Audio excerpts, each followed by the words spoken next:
نحمده نصلي ونسلم على رسوله الكريم اما بعد فاعوذ بالله من الشیطان الرجیم بسم اللہ الرحمن الرحیم۔ پچھلی ویڈیو میں ہم نے سورۃ البقرہ کی آیت نمبر 110 سے لے کر 116 تک کا ترجمہ اور تفسیر جانا تھا۔ آج انشاءاللہ العزیز ہم سورۃ البقرہ کی آیت نمبر 117 سے لے کر 124 تک کا ترجمہ اور تفسیر جانیں گے۔ تو شروع کرتے ہیں۔ بسم اللہ الرحمن الرحیم۔ بدیع نئے سرے سے بنانے والا، السماواتی آسمانوں کا، والارض اور زمین کا، وَإِذَا اور جب، قضا ارادہ کرتا ہے، امرن کسی معاملے کا، فَإِنَّمَا پس یہ کہ، یقول کہتا ہے، لہو اسے، کن ہو جا، فیکون پس ہو جاتا ہے۔ نئے سرے سے بنانے والا آسمان اور زمین کا، اور جب ارادہ کرتا ہے کسی معاملے کا، پس یہ کہ کہتا ہے اسے ہو جا، پس ہو جاتا ہے۔ وقال الذین اور کہا ان لوگوں نے جو لا نہیں، یعلمون جانتے، لولا کیوں نہیں، یکلمون اللہ کلام کرتا ہم سے اللہ تعالی، او یا تأتینا آتی ہمارے پاس، آیہ نشانی، کذالک اسی طرح، قال الذین کہا ان لوگوں نے جو من قبلہم ان سے پہلے تھے، مثل قولہم مانند ان کی بات کے، تشابہت ملتے جلتے ہیں، قلوبہم دل ان کے، قد تحقیق، قد بینا واضح کر دیا ہم نے، الآیاتی آیتیں، لقوم واسطے قوم کے، یوقنون جو یقین رکھتی ہے۔ اور کہا ان لوگوں نے جو نہیں جانتے کہ کیوں نہیں کلام کرتا ہم سے اللہ تعالیٰ، یا آتی ہمارے پاس نشانی، اسی طرح کہا ان لوگوں نے جو ان سے پہلے تھے، مانند ان کی بات کے، ملتے جلتے ہیں دل ان کے، تحقیق واضح کر دی ہم نے آیتیں واسطے قوم کے جو یقین رکھتی ہے۔ انا بے شک، ارسلنا کا ہم نے بھیجا آپ کو، بالحق ساتھ حق کے، بشیرا خوشخبری سنانے والا، ونذیرا اور ڈرانے والا، ولا اور نہیں، تسألو پوچھا جائے گا آپ سے، ان اصحاب الجحیم جہنمیوں کے متعلق۔ بے شک ہم نے بھیجا آپ کو ساتھ حق کے، خوشخبری سنانے والا اور ڈرانے والا، اور نہیں پوچھا جائے گا آپ سے جہنمیوں کے متعلق۔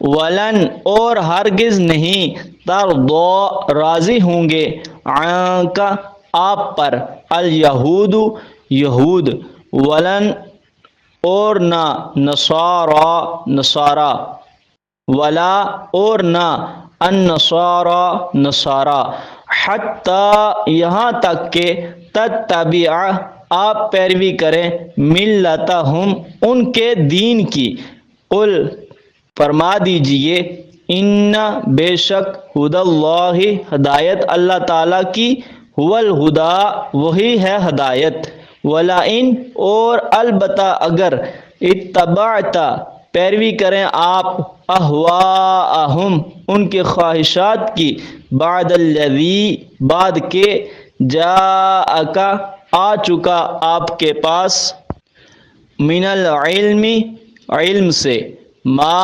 نہیں، لکا ہوگا آپ کے لیے، من اللہ اللہ تعالیٰ سے، من کوئی، ولی حمایتی، ولا اور نہ، نصیر مددگار۔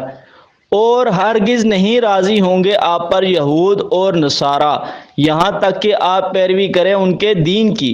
فرما دیجئے بے شک ہدایت اللہ تعالیٰ کی وہی ہدایت ہے، اور البتہ اگر پیروی کریں آپ ان کے خواہشات کی، بعد کے آ چکا آپ کے پاس علم، نہیں ہوگا آپ کے لیے اللہ تعالیٰ سے کوئی حمایتی اور نہ کوئی مددگار۔ الذین وہ لوگ کے، آتیناہم عطا کی ہم نے انہیں الکتابہ کتاب یتلونہ تلاوت کرتے ہیں اس کی حق کا جیسے کہ حق ہے تلاوتی ہی اس کی تلاوت کا اولئک وہ لوگ یؤمنون ایمان لاتے ہیں بہی اس پر ومن اور جو کوئی یکفر کفر کرے بہی اس کا فاولئک پس وہ لوگ ہم الخاسرون وہی خسارے والے ہیں۔ جن لوگوں کو عطا کی ہم نے کتاب تلاوت کرتے ہیں اس کی جیسا کہ تلاوت کرنے کا حق ہے وہ لوگ ایمان لاتے ہیں اس پر اور جو کوئی کفر کرے اس کا پس وہ لوگ خسارے والے ہیں۔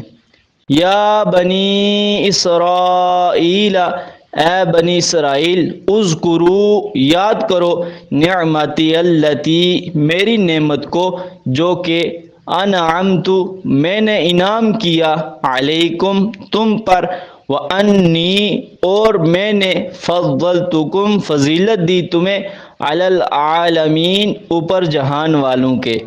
اے بنی اسرائیل یاد کرو میری نعمت کو جو کہ میں نے انعام کیا تم پر اور میں نے فضیلت دی تمہیں اوپر جہان والوں کے۔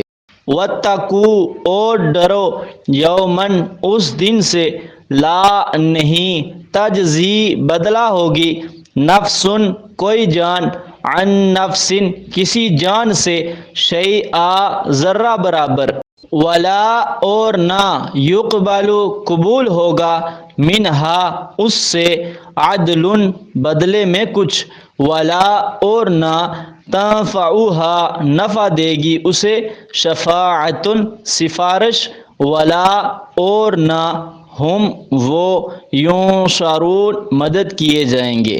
اور ڈرو اس دن سے کہ نہیں بدلہ ہوگی کوئی جان کسی جان سے ذرہ برابر اور نہ قبول ہوگا اس سے بدلے میں کچھ اور نہ نفع دے گی اسے سفارش اور نہ وہ مدد کیے جائیں گے۔ وَإِذْ اور جب ابتلا آزمایا ابراہیم علیہ السلام کو ربہ اس کے رب نے بکلمات ساتھ چند باتوں کے فَأَتَمَّهُنْ پس پورا کیا انہیں قال کہا انی میں جاعلک بنانے والا ہوں تجھے للناس واسطے لوگوں کے اماما پیشوا قال کہا ومن ذریتی میری اولاد سے قال کہا لا نہیں ینالو پہنچتا عہدی میرا وعدہ الظالمین ظالموں کو۔ اور جب آزمایا ابراہیم علیہ السلام کو اس کے رب نے ساتھ چند باتوں کے پس پورا کیا انہیں کہا میں بنانے والا ہوں تجھے واسطے لوگوں کے پیشوا کہا اور میری اولاد سے کہا نہیں پہنچتا میرا وعدہ ظالموں کو۔ بدیع السماوات والارض وَإِذَا قَضَى أَمْرًا فَإِنَّمَا يَقُولُ لَهُ كُن فَيَكُونُ۔ بدیع کا مطلب ہے نئے سرے سے اور بغیر کسی نمونے کے بنانے والا۔ اللہ تعالیٰ نے آسمانوں اور زمین کو بغیر کسی نمونے کے بنایا ہے، یعنی اس طرح کی کوئی چیز نہ پہلے موجود تھی اور نہ اب کوئی بنا سکتا ہے۔ اللہ تعالیٰ جب کسی کام کا ارادہ کرتا ہے تو کن کہتا ہے تو وہ چیز یا کام ہو جاتا ہے، اسے کسی کی محتاجی نہیں بلکہ وہ صمد ہے جس کا کوئی کام کسی وجہ سے رکتا نہیں اور کسی کا بھی کوئی کام اس کے بغیر ہو نہیں سکتا۔ اولاد اسے چاہیے جسے موت آنی ہو، وہ تو حی لا یموت ہے، اسے کسی وارث کی ضرورت نہیں ہے، نہ اسے کوئی مرض لاحق ہونے کا خطرہ ہے، وہ تو خود شافی الامراض ہے، کافی المہمات ہے، دافع البلیات ہے، اسے نہ کسی سفر پر جانا ہے کہ عدم موجودگی میں بیٹا کام چلائے، وہ اس سے پاک ہے۔ وقال الذين لا يعلمون لولا يكلمنا الله أو تأتينا آية كذلك قال الذين من قبلهم مثل قولهم تشابهت قلوبهم قد بينا الآيات لقوم يوقنون۔ اور بے علموں یعنی مشرکین مکہ نے کہا کہ اللہ تعالیٰ ہم سے براہ راست کیوں بات نہیں کرتا یا کوئی بڑی نشانی کیوں نہیں دکھاتا تاکہ ہم ایمان لے آئیں۔ اسی طرح سورہ بنی اسرائیل آیات 90 تا 93 میں اور دیگر مقامات پر بھی بیان کیا گیا ہے۔ ان سے پہلے بھی لوگ اسی طرح کہتے رہے ہیں۔ اللہ تعالیٰ نے فرمایا کہ ان کے دل آپس میں ملتے جلتے ہیں۔ سورۃ الزاریات آیت نمبر 52 اور 53 میں ہے، اسی طرح جو لوگ ان سے پہلے گزرے ان کے پاس جو بھی رسول آیا اس کی تکذیب کی، اور بعد والوں نے انہی کی چال کو اپنایا جیسا کہ وہ پہلے انہیں وصیت کر گئے تھے۔ کافر اپنے اپنے دور میں رسولوں کو جادوگر اور دیوانہ وغیرہ کہتے رہے ہیں۔ اِنَّا أَرْسَلْنَاكَ بِالْحَقِّ بَشِيرًا وَنَذِيرًا وَلَا تُسْأَلُ عَنْ أَصْحَابِ الْجَحِيمِ۔ ہم نے آپ کو حق کے ساتھ خوشخبری سنانے والا اور متنبع فرمانے والا بنا کر بھیجا ہے۔ آپ ان تک ہمارا پیغام کما حق کو پہنچا دیں، پھر جہنم میں جانے والوں کے متعلق آپ سے پرسش نہیں ہوگی۔ آپ ان پر نگہبان نہیں ہیں کہ انہیں جہنم میں نہ جانے دیں۔ وَلَا تَرْضَىٰ عَنكَ الْيَهُودُ وَلَا النَّصَارَىٰ حَتَّىٰ تَتَّبِعَ مِلَّتَهُمْ قُلْ إِنَّ هُدَى اللَّهِ هُوَ الْهُدَىٰ وَلَئِنِ اتَّبَعْتَ أَهْوَاءَهُمْ بَعْدَ الَّذِي جَاءَكَ مِنَ الْعِلْمِ مَا لَكَ مِنَ اللَّهِ مِن وَلِيٍّ وَلَا نَصِيرٍ۔ یہود و نصارہ آپ سے ہرگز راضی نہیں ہوں گے حتیٰ کہ آپ ان کے طریقے کی پیروی شروع کر دیں، تو آپ فرما دیں بے شک ہدایت وہی ہے جو اللہ تعالیٰ کسی کو دے، خود بخود کوئی راہ اختیار کرنا ہدایت نہیں گمراہی ہے، میں تو اللہ تعالیٰ کی طرف بلانے والا ہوں۔ اگر علم آ جانے کے بعد آپ علیہ الصلاۃ والسلام ان کی خواہشات کی پیروی کریں گے تو انہیں تو خوش کر لیں گے، مگر اللہ تعالیٰ سے بچانے والا کوئی نہیں ہوگا۔ یہ دراصل امت کو تعلیم دی جا رہی ہے کہ اہل بدعت اور گمراہوں کی خوشنودی کے لیے اس طرح کا کوئی کام نہ کریں، کیونکہ لوگوں کو خوش کرنے کے بجائے اللہ تعالیٰ اس بات کا زیادہ حقدار ہے کہ اس کی رضا حاصل کی جائے۔ الذین آتیناہم الکتاب یتلونہ حق تلاوتہ اولئک یؤمنون بہ ومن یکفر بہ فاولئک هم الخاسرون۔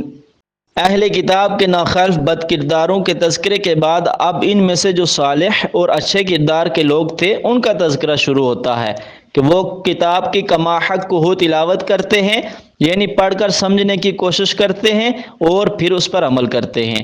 یہی لوگ اس کتاب یعنی قرآن پاک پر ایمان لانے والے ہیں، جیسے حضرت عبداللہ بن سلام رضی اللہ تعالی عنہ وغیرہ، اور جو اس قرآن کا انکار کرتے ہیں وہی لوگ خسارے والے ہیں۔ یا بنی اسرائیل اذکروا نعمتی التی انعمت علیکم وانی فضلتکم علی العالمین۔ اب پھر بنی اسرائیل کو وہ انعامات الہی یاد کرائے جا رہے ہیں جن سے انہیں خصوصاً نوازا گیا تھا، یعنی انہیں جہان والوں پر فضیلت دی گئی تھی، مگر یہ اس وقت کی بات ہے۔ پھر جب انہوں نے اپنے آپ کو نااہل ثابت کر دیا تو پھر یہ فضیلت امت محمدیہ علیہ الصلاۃ والسلام کے حصے میں آئی کہ انہیں کنتم خیر امت کہا گیا ہے۔ اس امت کو احساس کرنا چاہیے۔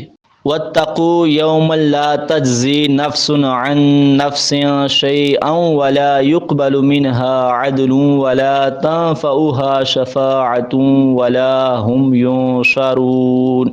اس دن سے ڈرو کہ جس دن بے مثل عدل و انصاف ہوگا، کوئی جان کسی جان کا ذرہ برابر بدلہ نہیں بن سکے گی، اور نہ بدلے میں کچھ لو دو والا معاملہ ہوگا، اور نہ کوئی سفارش کام آئے گی کہ سفارش تو باذن اللہ ہوگی۔ تو اللہ تعالیٰ باغیوں کے لیے سفارش کی کسی کو اجازت نہیں دے گا۔ اس طرح ان بنی اسرائیل کی ساری خوش فہمی جاتی رہے گی کہ وہ انبیاء کی اولاد ہیں، لہٰذا وہ اس نسبت اور ان کی سفارش سے وحشت میں چلے جائیں گے۔ اس عقیدے کا رد کیا گیا ہے۔ اس امت میں بھی کچھ لوگ اس طرح کے غلط عقیدے کے مالک ہیں۔ وَإِذِ ابْتَلَىٰ إِبْرَاهِيمَ رَبُّهُ بِكَلِمَاتٍ فَأَتَمَّهُنَّ قال انی جاعلک للناس اماما قال ومن ذریتی قال لا ینال عہد الظالمین۔ جب ابراہیم علیہ السلام کو ان کے رب نے چند کلمات میں آزمایا، کلمات سے مراد احکام شریعت، مناسک حج، ذبح پسر، ہجرت اور نامرود وغیرہ ہیں۔ تمام آزمائشیں جن کی تفصیل قرآن حکیم میں مختلف مقامات پر موجود ہے سے گزر کر ابراہیم علیہ السلام نے اپنے آپ کو بطریق احسن ثابت کر دیا۔ اس مقام خاص کے لیے ان کی آزمائش ہو رہی ہے اس کے وہ کما حق کو اہل ہیں۔ اللہ تعالیٰ نے فرمایا کہ ہم تجھے لوگوں کا امام بنائیں گے، یعنی آپ کے بعد آنے والے تمام انبیاء آپ کی متابعت میں چلیں گے۔ آج اسی مجدے کا اثر ہے کہ مسلمان، یہودی اور عیسائی ہر کوئی ابراہیم علیہ السلام کے ساتھ نسبت جتاتا اور فخر محسوس کرتا ہے۔ اللہ تعالیٰ ہمیں بھی حقیقی متابعت نصیب فرمائے، آمین ثم آمین۔